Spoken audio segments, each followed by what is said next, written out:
Show SB 646 temporarily postponed. For 4 years, Greg Steube watched his Second Amendment bills pass the House but never make it to a Judiciary Committee vote in the Senate. This year, not only was Steube in the Senate, he made it a point to chair that committee. But he soon learned his new position also meant new obstacles. Most of the committees that I sat on had a one-person difference between Republicans and Democrats. So if it was something that was controversial in any way, shape, or fashion, it had challenges getting through the process because you have such a tight voting margin. Steube's efforts to update and expand licensed concealed carry laws into places like schools, airport terminals, and colleges were met with disapproval even from his own party. Anna Terry Flores, one of the highest-ranking Senate Republicans, had strong words for Steube during a committee meeting in March. Gun issues will continue perhaps to be debated.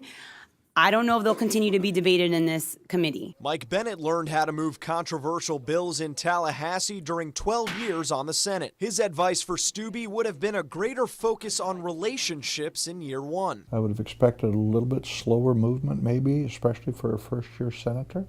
I would have spent a lot more time building friendships and building knowledge of the other people. Where do they stand? As for volume and subject matter behind those bills, Bennett applauds Steube's motivation. He's not going to bend on his principles, and you got to admire that. But if you're not going to bend on your principles, then you got to be a pretty good salesman. However, former political consultant Gabriel Hammond says the aggressive first session could put Steube's political future in jeopardy. Longer term, it's going to hurt Senator Steube within the Republican Party.